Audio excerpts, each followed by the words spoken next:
They told the government I was dead. That's what the clerk at the courthouse said to me, as if it were a casual weather update. She didn't even look up at first, just kept scanning her screen, chewing on her lip, tapping the keyboard with those long pink nails. I'm sorry, ma'am, but our system says this jury summons was returned. The recipient is deceased. It took me a moment to respond. At 78, I don't always hear things the first time, but I heard that just fine. Deceased, I repeated, blinking behind my glasses. What did you just say? Now, Brenda looked at me, a flicker of doubt passing over her face. That's what it says here. She leaned in toward the screen, squinting. Catherine Hayes, date of birth, July 3rd, 1947. Status, deceased. Records updated 3 months ago. She looked up again, more uncertain now. I was standing in front of her, breathing, clutching the official notice that had brought me here, a follow-up on why I'd missed jury duty. The only regular thing left in my life, aside from tea at 6 p.m. Clearly, you can see I'm not, I said, my voice steady. She looked around like maybe a supervisor was nearby who could intervene, but it was just the two of us and the hum of a tired ceiling fan. Yeah, I mean, obviously you're alive. I don't know how this could happen. She didn't need to know. I already had a few guesses. The clerk gave me a printout of the screen anyway, maybe out of sympathy, maybe because she didn't want to argue with an old woman in orthopedic shoes. But she added, you should really go to the Social Security office and sort this out. If they think you're dead, they'll stop your pension. Too late, I thought. I walked out into the heat of the day, clutching that paper like a lifeline. Across the street, a school bus squealed to a halt, and children burst out, laughing. I stood there, invisible. Someone had declared me dead, not metaphorically, not like, we never hear from her anymore, or she might as well be gone. No, officially, legally, on paper, dead.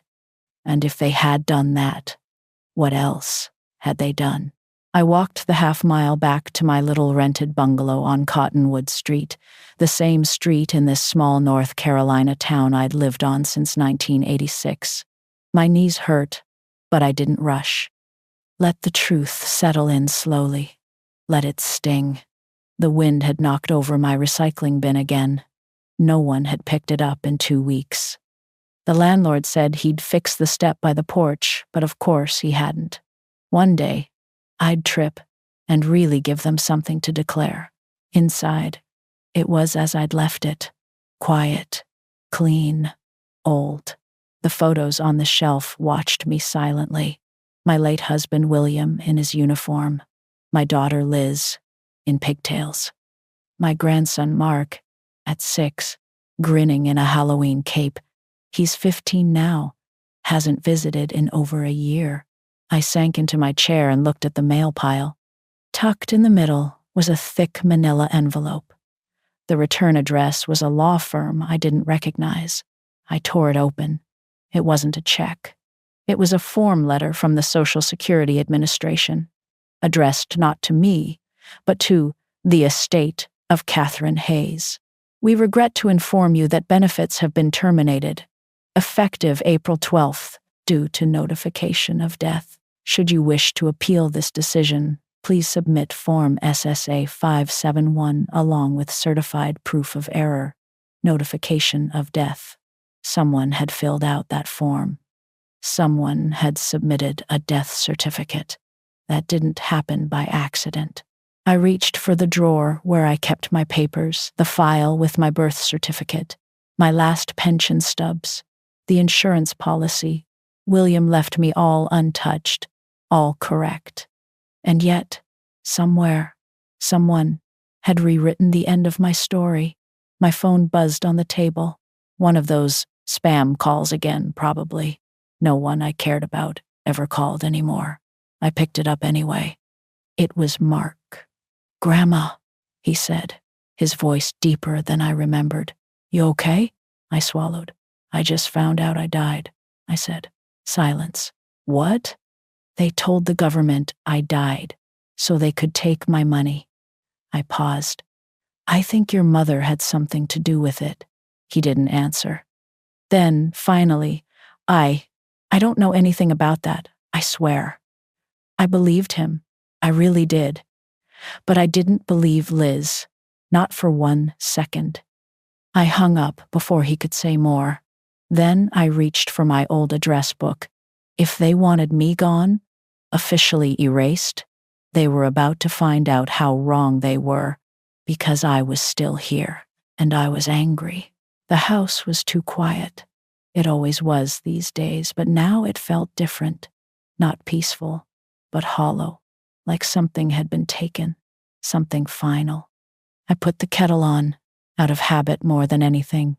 Tea fixes nothing, but it helps you sit with your thoughts, and mine were piling up like mail I hadn't asked for. The form letter lay open on the table, next to the envelope from the law firm. The estate of Catherine Hayes. They didn't even have the decency to double-check.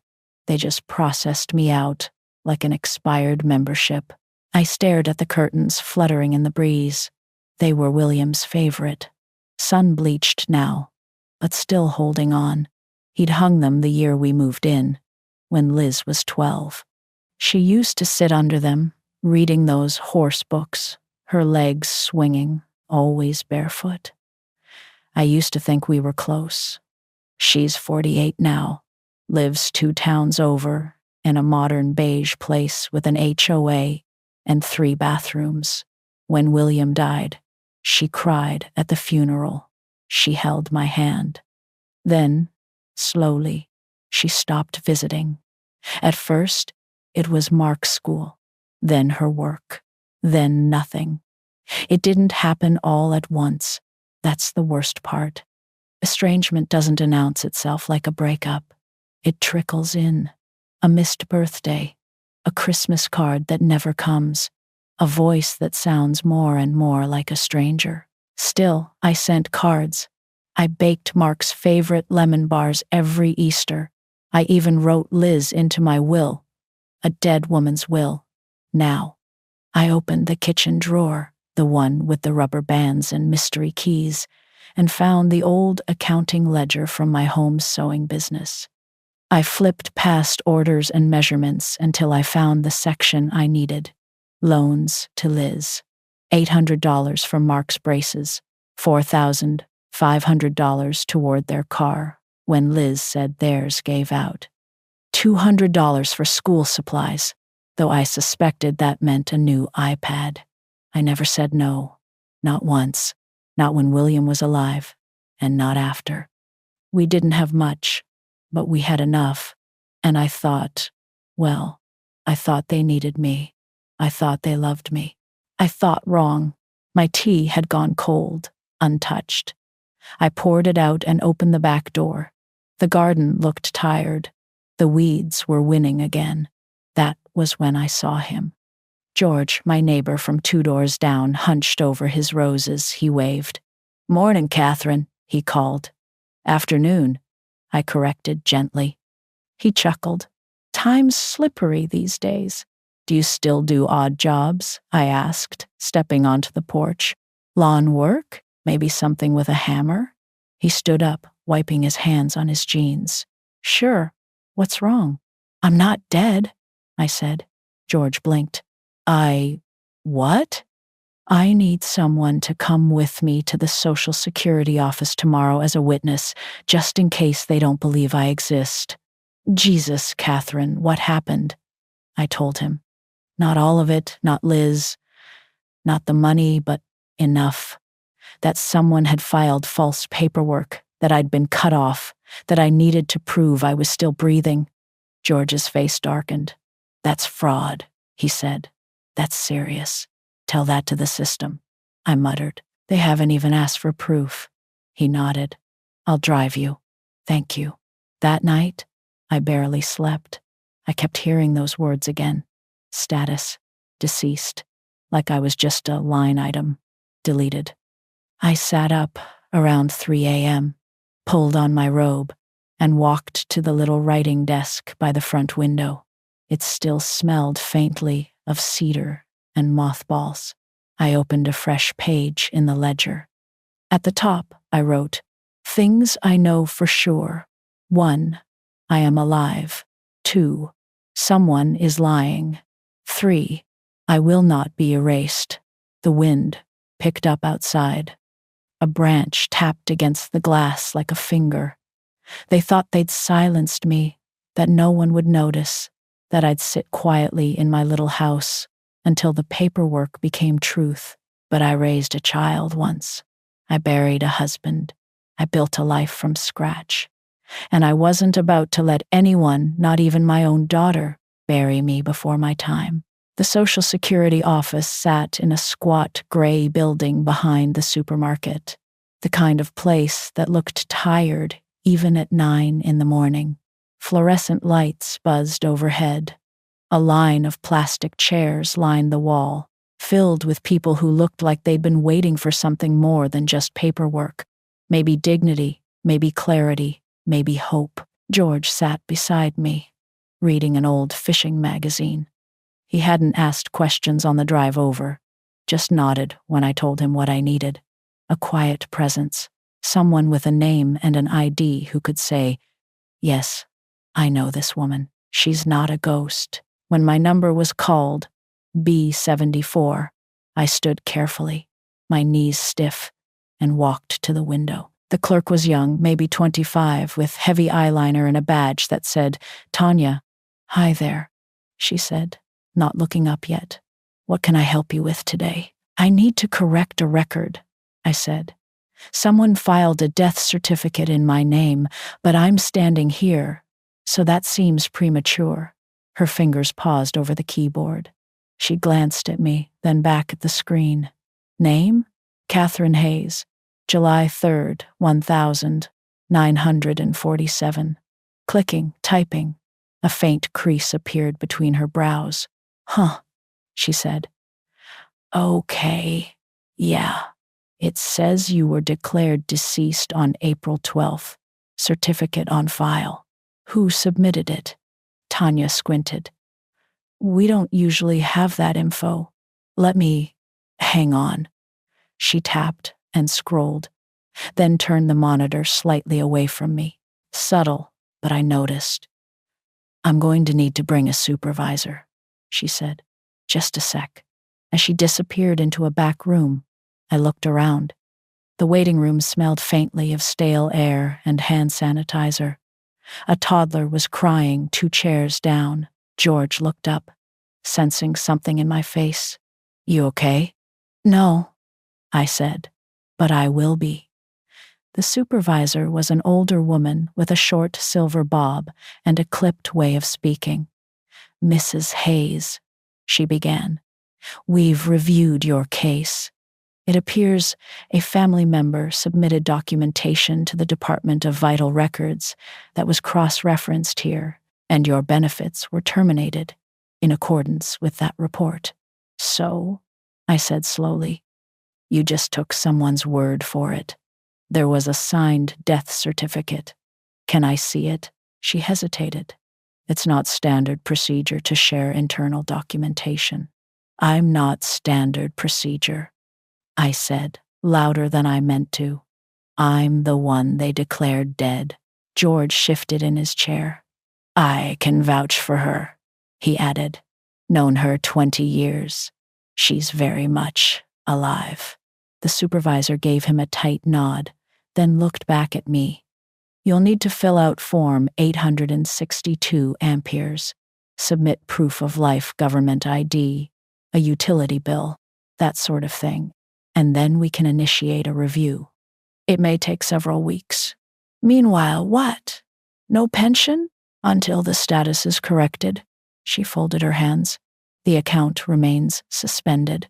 "And the checks that did go out? Who cashed them?" She hesitated. "That may require a separate investigation." I knew then she knew more than she was saying. Maybe not the full picture, but enough to be cautious, enough to know someone had stepped across a line. "I want a copy of the death certificate," I said. She sighed. "You'll need to request it from Vital Records." I smiled, the kind of smile that didn't reach my eyes. "Then I'll do that." George and I left in silence. The sky had turned overcast, heavy with the smell of coming rain. "They're stonewalling," he said finally, unlocking the truck. "Yes," I agreed, "but I'm used to that." He glanced at me as I buckled in. "What are you going to do?" I looked out the window as we pulled onto the street. "I'm going to find out who signed my death certificate," I said, "and then I'm going to remind them what it means to be alive." At home, I sat at the kitchen table and called the Department of Vital Records. The hold music was cheerful in a way that felt offensive. When someone finally answered, I was polite but firm. I gave my name, my birthday, my old social security number. Then I said, "I'd like a certified copy of the death certificate issued in my name." The clerk paused. "Ma'am, are you the next of kin?" "No," I said. "I'm the deceased." It arrived 3 days later, in a plain manila envelope, the death certificate. I opened it with shaking hands, careful not to rip the edges. There it was. Catherine Evelyn Hayes, female, born July 3rd, 1947, died April 12th, 2025. Cause of death, complications following a fall. I stared at the words like they belonged to someone else. I hadn't had a serious fall in my life. My last checkup was fine. Blood pressure steady, cholesterol decent. If I'd died from a fall, I surely would have noticed. The certificate was signed, typed, but with a signature at the bottom. Informant, Elizabeth L. Davies, my daughter.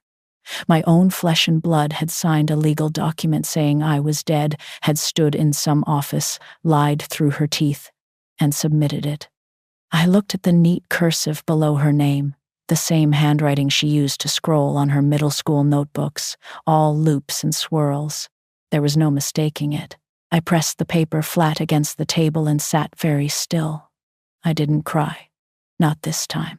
Instead, I stood, walked to the hallway closet, and pulled out the old fireproof box where William kept our legal documents. Inside were insurance records, our original marriage license, the deed to the little plot in Glenwood Cemetery we'd bought, just in case, and the will we'd updated 20 years ago, back when Liz still called every Sunday. Her name was in that will. So was Mark's. But my name, the one she'd buried, was on everything else. I pulled out the envelope labeled POA Liz, Power of Attorney. I'd signed it after my hip surgery 3 years back, just in case something happened while I was in recovery. "It's temporary," she'd said then. "Just until you're back on your feet." I never revoked it. Stupid, lazy, trusting. Pick your word. And now she had used it to write me off. George came by with groceries around noon. He knocked, like always too short, one long, and let himself in without waiting. "Brought you eggs and that rye bread you like," he said. Then, seeing my face, "What happened?" I handed him the certificate. He read it twice, his jaw clenched. "She filed this?" I nodded. "Jesus, Catherine, I think it's fraud," I said quietly. "Deliberate fraud. She used my power of attorney to file a death certificate, reroute my pension, and God knows what else." George sat heavily at the table. "You need a lawyer. I need a lawyer, a banker, and a damn priest." He chuckled, but it faded quickly. "You going to confront her?" "Not yet," I said. "First, I want to see how far she went, what she took, what she touched." That afternoon, I called my bank. The voice on the line was cheerful. "Thank you for calling Meadow Valley Credit Union. This is Karen speaking. How may I help you? Hi, Karen. I need to check the activity on my account. Certainly, Mrs. Hayes. May I have your member ID? I gave it. Silence. It appears your account is listed as closed. Closed? Yes, ma'am. It was closed on April 27th. The funds were consolidated into a new family trust under the names Elizabeth Davies and Mark Davies. The room spun for a second. I gripped the edge of the table. Was that done using a power of attorney? Yes, ma'am. We have the document on file. And no one called me? No one checked? I'm so sorry, ma'am. But since you were reported deceased, we followed protocol. I hung up without another word. Everything. The savings William and I had built for 40 years, the small inheritance from my sister in Vermont, the life insurance payout after William died, all of it had been siphoned off. Gone. I didn't sleep that night. Not really. I lay in bed, staring at the ceiling fan turning slowly until morning came, and I wasn't sure if I'd even blinked. By sunrise, I had made a decision. They thought I was too old to notice, too soft to fight, too dead to care. They were wrong. The next morning, I dressed like I was going to church. Not because I had to, just because I wanted to feel like myself, not someone forgotten, not someone erased, myself. A navy blouse, the pearl earrings William gave me on our 35th anniversary, and my low black heels.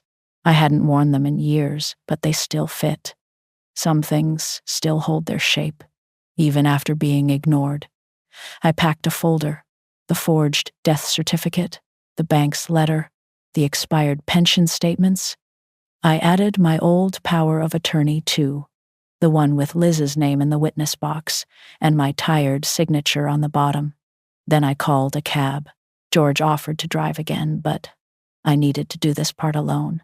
The lawyer's office was in a brownstone near the courthouse. A small brass plaque, wooden steps, the kind of place that still smelled like legal pads and ink.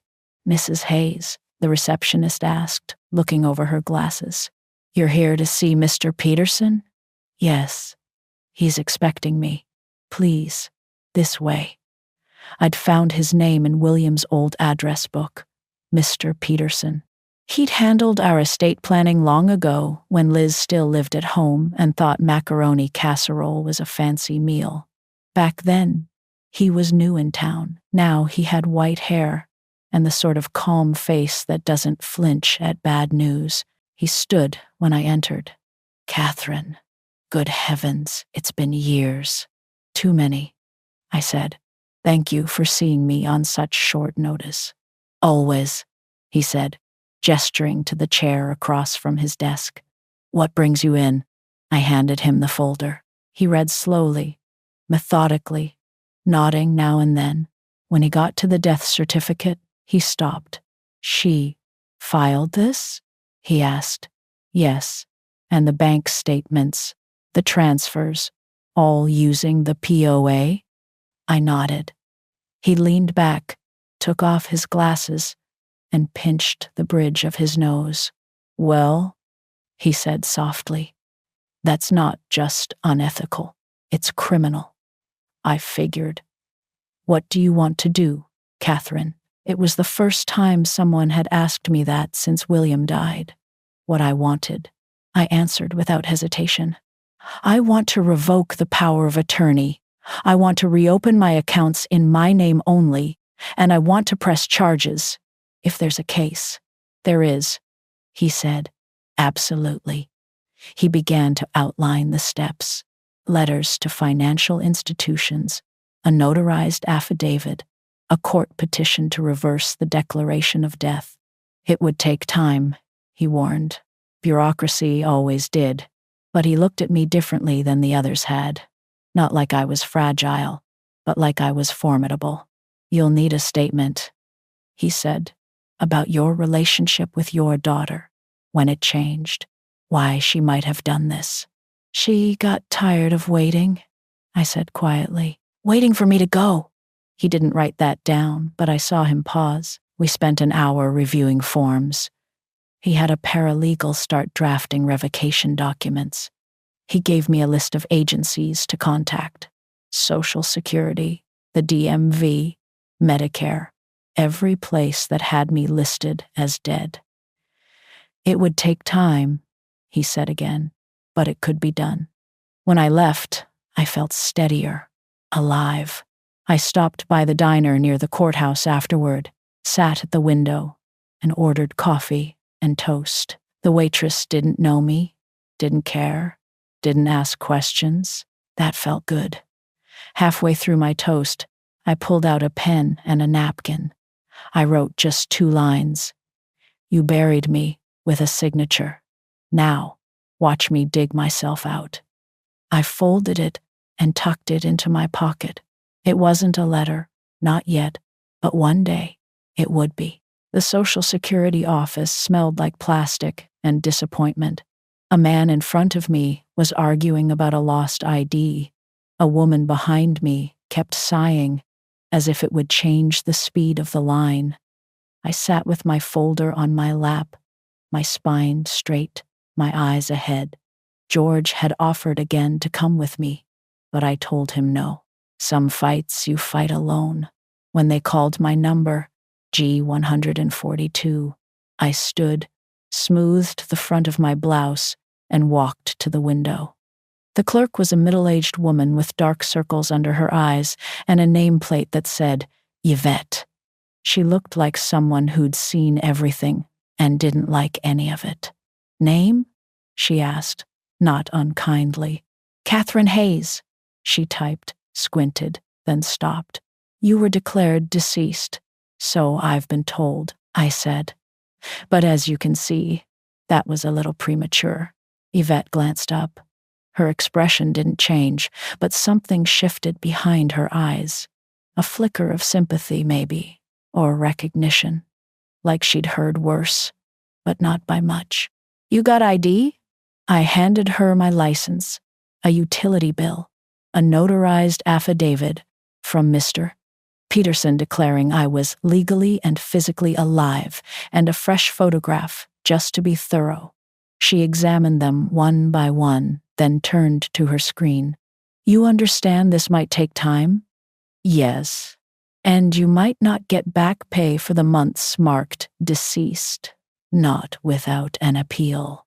I'm appealing everything, I said. She nodded slowly.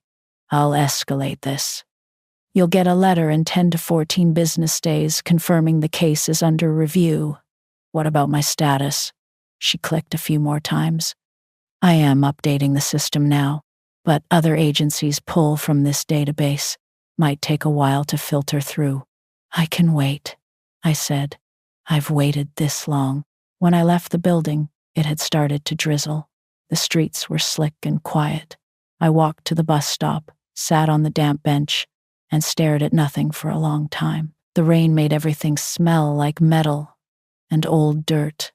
At home, there was a message on my machine, a voice I hadn't heard in months. Hi, Mom. It's Liz. She didn't sound like herself. She sounded cautious, flat. I think we should talk. I'm not sure what's going on, but I heard from the bank. Some things changed. Just call me, okay? She didn't say, I miss you. She didn't say, I'm sorry. Just things changed. I didn't call her back. Instead, I poured myself a cup of tea and walked around the house, turning on every light. Then, I sat at the kitchen table with the envelope of bank statements I'd requested last week. There it was. My money, or what used to be mine, mortgage payments on her house, a tuition payment labeled Mark D. Davies, spa charges, restaurant bills, a weekend rental on the coast. Over $48,000 moved from my accounts in 3 months, all under the guise of grief. They didn't just pretend I was gone. They celebrated it. I stared at the line item for a luxury bedding store. $379 for sheets. I hadn't spent that much on a mattress in my life. When Mark was little, he once cried because he thought I'd gone missing in the grocery store. I'd found him sobbing near the canned goods, his little fists clenched, calling my name. I wonder now what he'd do if I truly disappeared. If the lies had worked, would he have cried? Or would he have just gone shopping? I folded the statements back into the envelope and placed it beside my tea. This wasn't over. They hadn't just robbed me. They'd rewritten me. And now I was writing myself back in. The hardest part wasn't proving I was alive.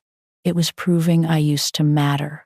Banks and agencies have rules, systems, forms, but people forget. They move on. They build new stories where you no longer appear. And in Liz's new life, I was already gone. I learned that the next morning when I called the electric company. "Yes, Mrs. Hayes," the man said after verifying my info. "Your service was transferred 3 months ago." New account holder, Elizabeth Davies. "I never requested that," I said. "I live here. I've lived here for 39 years. I understand. But we received a notarized letter and a death certificate. It's standard procedure." Standard. As if my erasure had been processed like a routine address change. I hung up and made a list of all the utilities in the house. Electric, water, gas, trash collection, phone line. All of them were now in Liz's name, quietly shifted under the same justification. Deceased. She hadn't just buried me. She'd started taking my house. My landlord, Mr. Kohler, lived in a duplex across town. We hadn't spoken in years. I mailed checks, he cashed them, and that was it. But now I needed answers. He was surprised to see me. "Mrs. Hayes," he exclaimed. "Well, I'll be," I heard. "What exactly did you hear?" I asked, stepping onto his porch. "That you'd passed," he said slowly. "Your daughter said she'd be handling everything now." She gave me her contact info. Payments have been on time, so I didn't. She forged a death certificate. I said calmly, "I'm very much alive." Mr. Kohler paled. "Oh my God. She's been paying with my money from my closed accounts." He ran a hand through his thinning hair. I'm so sorry, Mrs. Hayes. I had no idea.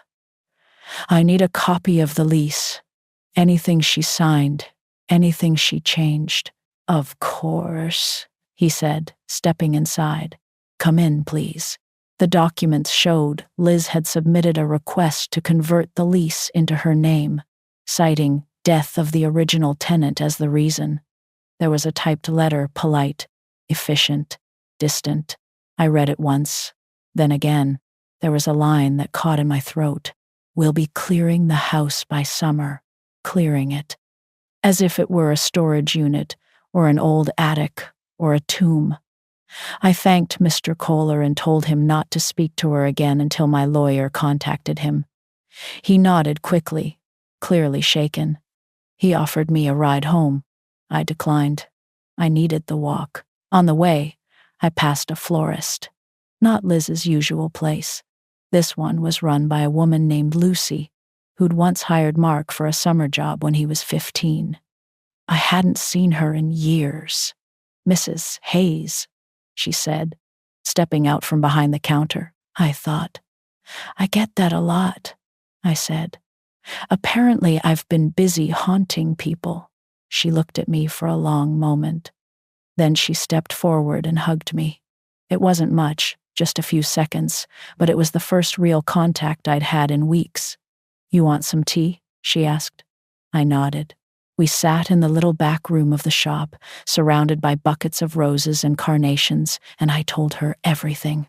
Not the legal parts, not the bank forms or the court filings, just the plain truth. My daughter had pretended I was dead, taken everything, and left me alone in the shell of my life. "I'm so sorry," Lucy said. "I remember when Liz used to bring Mark in here. She always seemed ambitious, polished, but cold. She wasn't always like that, I said softly. She used to braid my hair when I was sick. She used to cry when I cried. So, what changed? I stared into my tea. She got used to me being small. Lucy didn't reply. She just reached over and squeezed my hand. That night, I stood in my living room and looked at everything Liz had planned to clear: the armchair with the worn cushion where William used to nap, the bookshelf with his favorite mystery novels, the framed cross-stitch from my sister's last Christmas. They weren't things. They were proof. Proof that I had lived, and I wasn't going to let anyone sweep that away. Mr. Peterson's office smelled like lemon polish and determination. He looked up from his desk when I walked in, already setting aside a folder. "I was just about to call you," he said. "There's progress." He gestured for me to sit, and I did, carefully setting my own growing folder beside me. "I've submitted the revocation of the power of attorney," he said. "We also filed a motion with the probate court to reverse the legal presumption of death. Normally, that takes months, but given the evidence, they've agreed to expedite." He tapped the folder. "Your identity, Catherine, will be legally reinstated within 10 business days. It should have felt like a victory. Instead, I felt tired. "All right," I said. "What happens after?" "Well, we notify the bank, the landlord, the Social Security office. They'll all be obligated to update their records, and we can begin pressing charges." He hesitated. "Have you decided how far you want to go?" I looked at him. His face was kind, patient, but behind it was the same question everyone had danced around. "Do you really want to do this to your own daughter?" "I want it on record," I said. "I want them to know it wasn't just a mistake. I want the law to recognize it for what it is: fraud, exploitation, theft." He nodded. "Then we'll proceed. I also want to change my will." His eyebrows rose. "Understood." I pulled out a new sheet of paper. "My assets, what's left of them, go to no one who declared me dead. Liz is out." "And Mark?" He blinked. "Mark too?" I paused. Then I shook my head. No, not yet. He's still a boy in this. I don't know if he knew, but if I learn he did, he's out too. I'll draft a conditional clause." I nodded. There was something final about those words, as if I'd just stepped through a door I couldn't walk back through.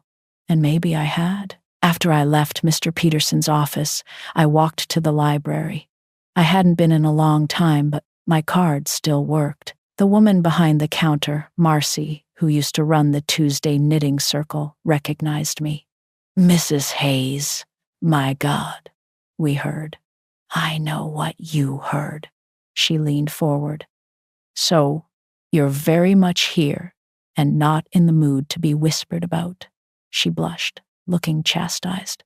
"Of course. Can I help you find something?" I thought for a moment. Then I said, "I need books on elder fraud, identity recovery, and criminal misuse of a power of attorney." She didn't ask more questions after that. I left with 4 thick books, a renewed sense of direction, and a fire in my chest I hadn't felt in years. When I got home, there was a voicemail from Mark. "Grandma? Hey! Mom's kind of freaking out. Said there's been some banking issues. She told me not to call you, but I don't know, this whole thing feels weird. Just, if you're okay, can you let me know?" It was the first time I'd heard doubt in his voice. I didn't call him back, not yet, but I saved the message. Then I opened one of the library books and started reading. The introduction was simple. Most elder financial abuse is committed by family members. They count on silence. They count on shame. They count on you doing nothing. They'd made the wrong bet with me. The courthouse was colder than I remembered. Or maybe I was just older now. Either way, The chill followed me into the hearing room, a plain space with beige walls, plastic chairs, and a worn wooden table where truths were supposed to be sorted from lies. Mr. Peterson sat beside me, calm as ever. He had prepared everything: documentation, statements, copies of every fraudulent action Liz had taken in my name. On the other side of the room sat a woman from the county registrar's office, representing the state. She wasn't the enemy. She was just the gatekeeper, but I could tell she didn't quite know what to do with me. A dead woman sitting upright in court. Petitioner seeks reversal of a wrongful death designation. The clerk read aloud. The judge, a pale man with droopy eyelids and a surprisingly kind voice, looked down from the bench. "Mrs. Hayes," he said, "you've submitted proof of identity, a medical affidavit, live testimony. Frankly, this is the most well-documented case of being not dead I've ever seen." A faint chuckle ran through the room. Even the registrar cracked a smile. "I'd laugh," I said, "if it hadn't taken 8 weeks to convince people I still existed." He nodded. "I've read the file. This is disturbing." He turned to the registrar. "And the original certificate?" She slid a copy across the table. "Filed April 12th by the informant, Elizabeth Davies, under the authority of a power of attorney, which is now revoked," Mr. Peterson added. The judge studied the paper for a moment, then looked at me again. "Do you wish to make a statement, Mrs. Hayes?" I stood. My knees ached, but my voice didn't waver. "My daughter declared me dead," I said. "Not because I was ill, not because she was grieving, but because I was inconvenient. Because she wanted what I had before I had the decency to stop breathing." The room was silent. "She used that lie to drain my accounts, transfer my lease, take over my utilities, and erase me from the systems that once recognized I was here. She didn't just file a form. She made a choice, a long, deliberate choice. And I've spent every day since then proving something that should never have needed proof." I paused. "I'm not here for pity. I'm here for my name back." The judge tapped his pen against the table. "Petition granted," he said. "Let the record show Catherine Evelyn Hayes is legally alive. Status to be restored across all state agencies within 5 business days." He looked up. "Welcome back, Mrs. Hayes." I sat down slowly. My heart was steady, but my fingers were cold. "Outside, Mr." Peterson smiled as we stepped into the sunshine. "That's one battle won." "One," I agreed. We walked a few steps in silence. "What now?" he asked. "I want to press charges," I said. "Let the DA see what she did." He nodded. "We'll submit everything, but be prepared. It may take time." "I've got time," I said. "And if I don't, I'll make noise until someone listens." Back home, the phone rang. It was Mark. "Grandma?" His voice cracked. "Mom's freaking out. Says you went to court, that people are asking questions. She says you're trying to ruin her." "I'm not trying," I said. "I'm succeeding." Silence. Then, "Did she really do all that?" "She filed my death certificate," I said. "You tell me, Mark. What did you think happened when I stopped answering, when the checks kept coming?" He didn't speak. "Did you believe I was gone?" I asked softly. "I don't know," he whispered. "Do you?" I said. "You just didn't want to ask." Another silence. "I'm sorry." I didn't answer, not because I didn't believe him, but because it was too soon to know if sorry would be enough. He added, "Can I come see you?" I hesitated. "Not yet." Then I hung up and stood by the window, watching the trees sway in the afternoon light. The world still moved, and I was still here to see it. She didn't expect me at the door. I could see it in her eyes the moment she opened it. A flicker of disbelief, then panic, then something harder to name. Not guilt, not fear, just the raw, stinging awareness of being caught. "Catherine," Liz said, her voice thinner than I remembered. What are you doing here?" I didn't answer. I stood on the welcome mat of the very house my money had helped buy, the white clapboard 2-story, with the stone planters she never watered, a new car in the driveway, a hanging basket by the porch, all polished, all curated, all mine. She stepped back, hesitating. "Do you want to come in?" I walked in, without asking. The inside was worse than I'd imagined, not because it was messy, it wasn't. It was immaculate, cold, pale, magazine perfect. But everywhere I looked, I saw something taken. The leather recliner from William's den, my blue wool throw from the living room. Even the glass jar where I kept cinnamon sticks, now filled with lavender, sitting by a gas stove I'd never cooked on. She watched me, her arms crossed, as if she wasn't sure whether to defend herself or her furniture. "I didn't think you'd want any of that stuff," she said. "I just didn't want it to go to waste. It wasn't yours to take. You were gone," she said sharply. "You weren't answering. The neighbors said you hadn't been outside in weeks. You filed a death certificate," I said. "You told the government I was dead. You consolidated my accounts into a trust under your name. You rerouted my pension. You took my name off the lease. You started clearing out my house." Her mouth opened, closed, then opened again. I didn't think it would go this far." "No," I said. "You thought it would go quietly." She walked to the kitchen, motioning for me to follow, as if the geography of countertops and coffee mugs could make this a normal conversation. I was struggling. "Okay, Mark's tuition, the mortgage." "You had a choice," I said. "You had a dozen. You could have asked. You could have told the truth. But instead, you put a knife in my back and called it necessity."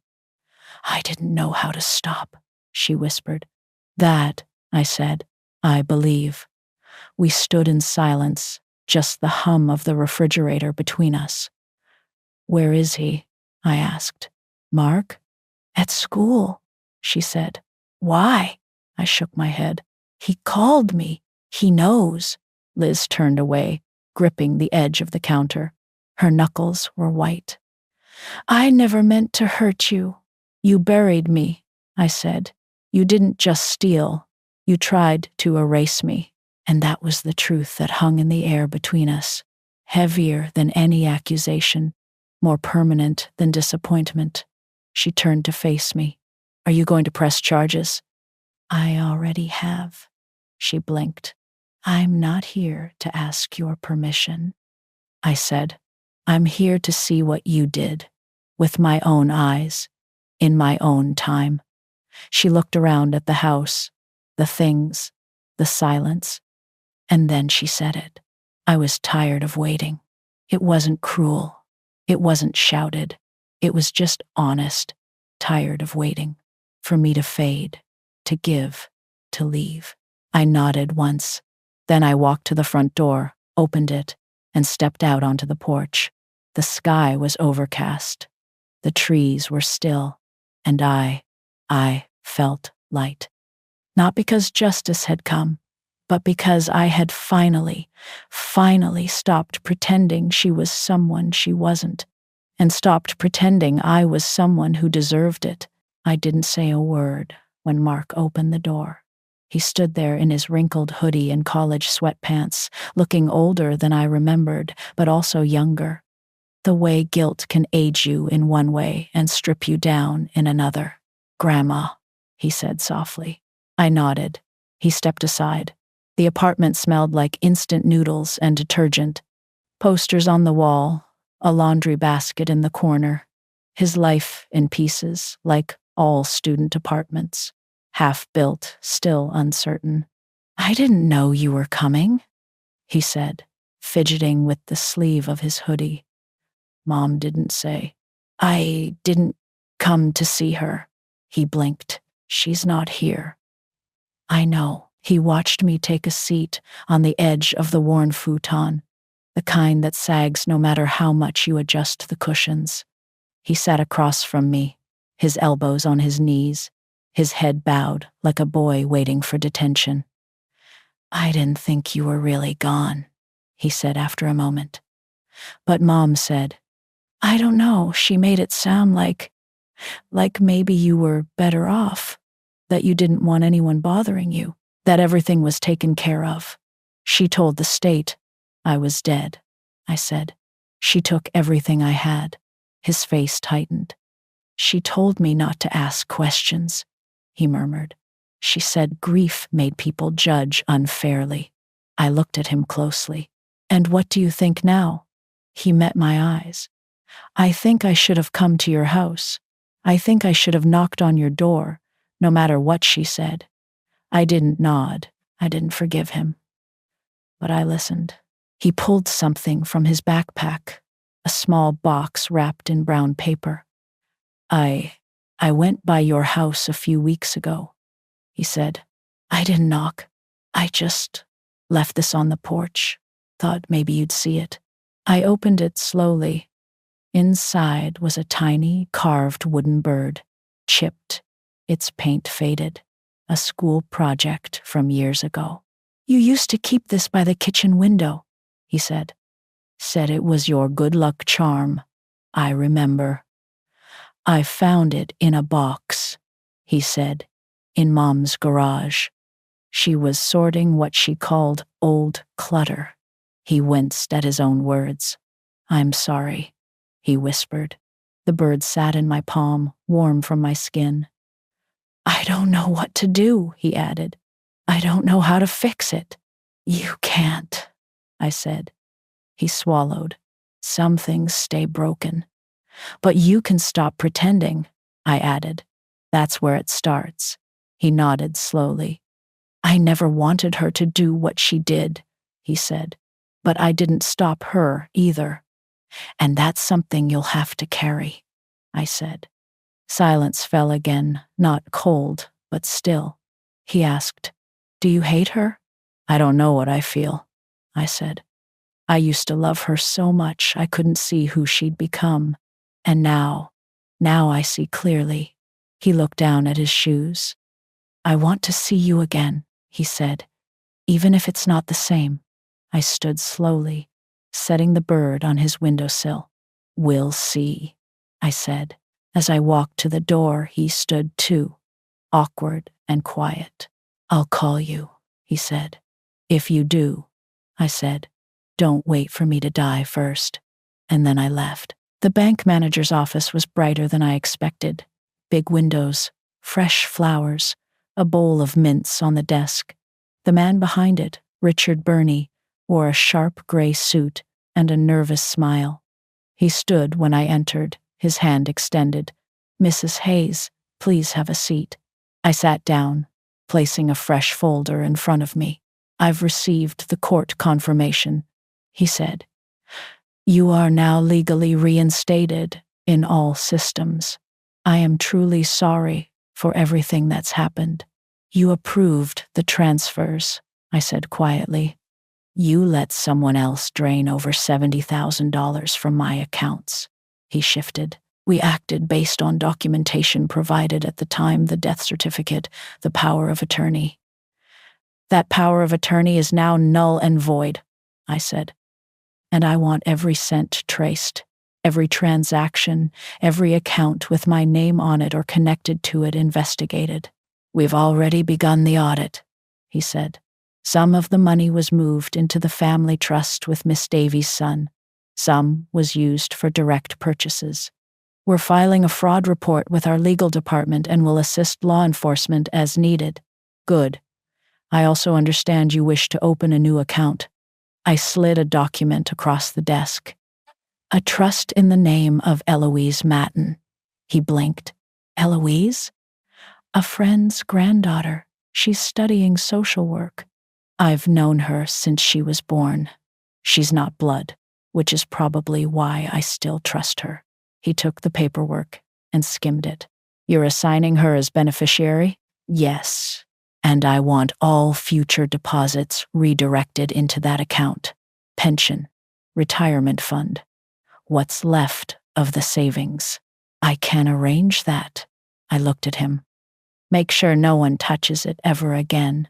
No joint access, no requests, no substitutions. His nod was quick. Of course. I leaned back, watching the soft sunlight play across the polished wood of his desk. I used to come here once a month, I said. Sat right outside in the waiting chairs. I brought cookies sometimes. Liz always said the staff was so kind. She liked having her name on the statements. Richard didn't respond. I gave her too much, I said. And now I'm giving it to someone else. Not because they asked, but because they never tried to take. He looked almost ashamed. Is there anything else I can do? Call me when the paperwork's done, I said. That'll be enough. Back home, I opened the closet in the hallway and took out the old suitcase William used for business trips. I hadn't touched it since he passed. Inside were all my papers now. The death certificate, stamped void, the court order, the audit reports, a copy of my new trust agreement. And on top, I placed the photo of William and me from our 30th anniversary, the one where we're dancing in the backyard, barefoot on the grass. It wasn't a war chest, but it was proof. Proof I had fought. That night, I slept without locking the door. Not because I was careless, but because for the first time in a long time, I wasn't afraid someone would walk in and take what was mine. There wasn't much left, but what remained was truly mine again. It was George who brought me the newspaper. He didn't knock, just came in like he always did, holding the folded pages like they were hot to the touch. You need to see this, he said. I was in the kitchen, slicing pears. The knife paused midair. He laid the paper on the table, front page up. Local woman, declared dead. Fights back. Wins case.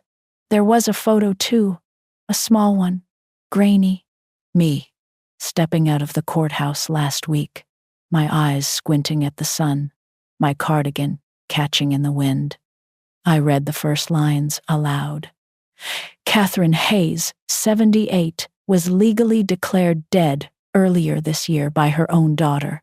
Now she's alive and demanding justice. George sat down across from me. They interviewed someone at the courthouse, he said. A clerk, maybe. Didn't name you directly for quotes, but the story is clear enough. I kept reading. The case has drawn attention to a growing issue nationwide. Financial exploitation of seniors by family members.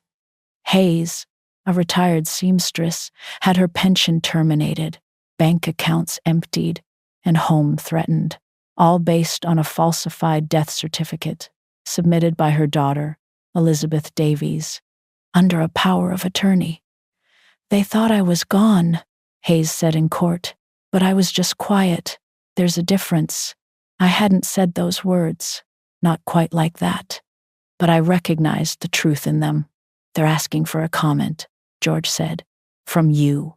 I won't give one. You sure? I didn't do this to be in print. He nodded, but I couldn't deny what stirred in me reading those lines. Not pride, not triumph. Something quieter, like being seen after standing in the shadows for too long. The phone rang. George raised his eyebrows. You want me to? I'll answer. It was the newspaper, a reporter named Gina. She was polite, measured, clearly cautious not to sound like a vulture. I wanted to verify some facts, she said. Your reinstatement, the fraud case, the charges being considered, they're accurate? They are. Would you be willing to speak on the record? No, I said, but I'll give you a message. She waited. Tell them I'm alive, I said. Tell them silence doesn't mean surrender, and tell them some women grow sharper with age, not softer. She paused, then said, "May I print that?" "You already did," I said, and hung up. Later that afternoon, George came back with a second copy of the paper. "Thought you might want one that isn't wrinkled." I tucked it into the same folder with the court papers and the wooden bird from Mark. One day, someone might open that folder and wonder what kind of woman I was. They won't need to guess. They'll see what I did when they tried to erase me. And maybe, just maybe, they'll remember not to stay quiet. The charges were filed 2 weeks later. I didn't get a call from Liz, not a letter, not a knock at the door, but I didn't need one. I knew the moment I saw the envelope from the district attorney's office waiting in my mailbox. George was trimming hedges next door when I opened it. "Is that it?" he asked, wiping sweat from his brow. I nodded. "They're pursuing financial exploitation and identity fraud. 2 felonies, 1 misdemeanor." He whistled low. "She won't like that." "No," I said, but I didn't like being dead. I sat on the porch and read the letter again. There was something formal, almost cold, about the way they listed it. The People vs. Elizabeth Davies. But it wasn't cold to me. It was personal. It always had been. They'd given her a court date, a hearing, and if it went to trial, the possibility of sentencing. She wouldn't see prison. Not likely. But there would be a record, a mark, proof. I didn't feel vindicated. I felt sad. Sad that it came to this. Sad that the girl who once clutched my skirts during thunderstorms had become someone who could lie with such ease, who could bury me for a price. I made a pot of tea and sat with the quiet for a long time. Then I wrote her a letter. I didn't plan to send it, but I needed to write it. "Liz, you didn't just steal money. You stole the shape of my life. You stepped into rooms I built and claimed them. You took silence for weakness. You bet on my love lasting longer than your conscience. And maybe, in some ways, you were right. I gave more than I should have, not because you asked, but because I wanted to believe. I wanted to believe you were still the girl who braided my hair and cried during sad movies. You're not, and I've accepted that. But here's what you didn't erase. I am still here, still standing, still breathing in this little house with its crooked step and yellow curtains. You cleared out drawers, but you didn't clear me out. You never will. I hope you sit with what you did. I hope it keeps you awake sometimes, like it kept me awake for months. But more than that, I hope one day you tell the truth. Not to the court, not to me, to yourself. Because that will be the first honest thing in a very long time. I folded the letter and placed it in the back of my journal.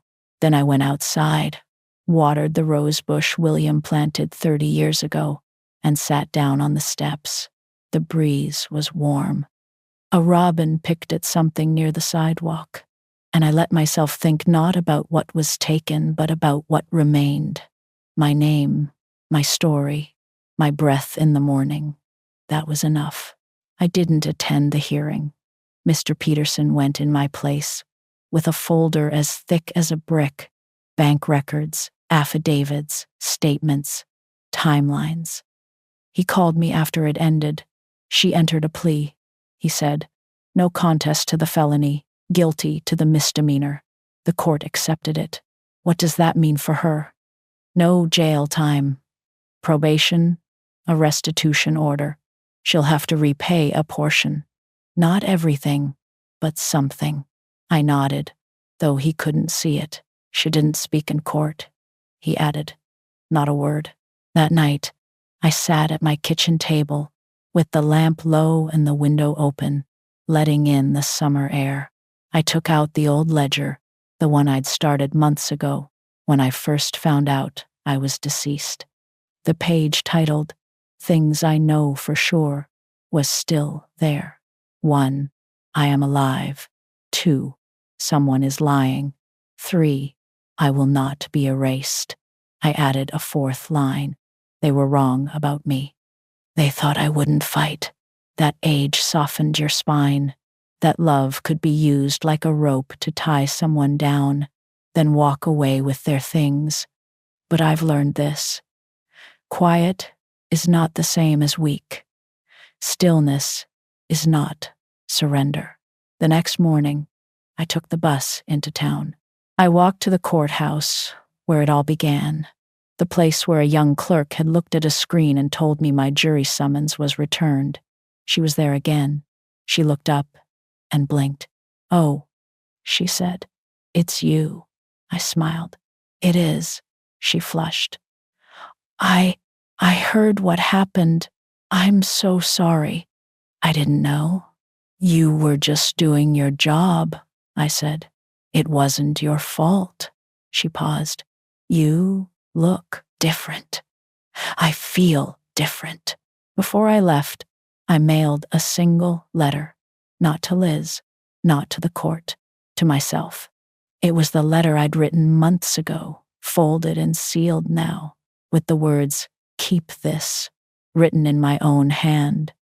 Sometimes we forget how far we've come, and sometimes we need a reminder, a breadcrumb back to ourselves.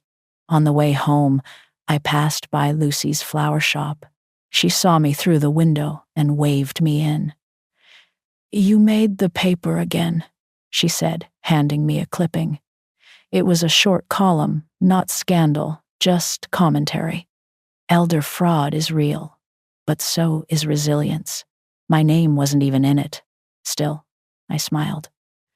"I keep thinking about everything you've been through," she said. "And you're still here, still upright, still in one piece." "Not the same piece," I said. "But yes, still here." As I was leaving, she stopped me. "Catherine," she asked, "if you could say one thing to someone who's going through the same thing, what would it be?" I thought for a moment. Then I said, "Don't wait to be saved. Save yourself." And that's what I want you to know. If you're still reading, if you've ever been taken for granted, dismissed, silenced, don't wait for someone to come fix it. Start walking. Start asking. Start writing things down. They might try to write you out, but you get to write back. And if this story meant something to you, if it made you feel seen, or strong, or simply not alone, then share it. Leave a comment. Pass it on. Not for me, for the next woman, the one who's just now realizing they tried to bury her and forgot she was a seed.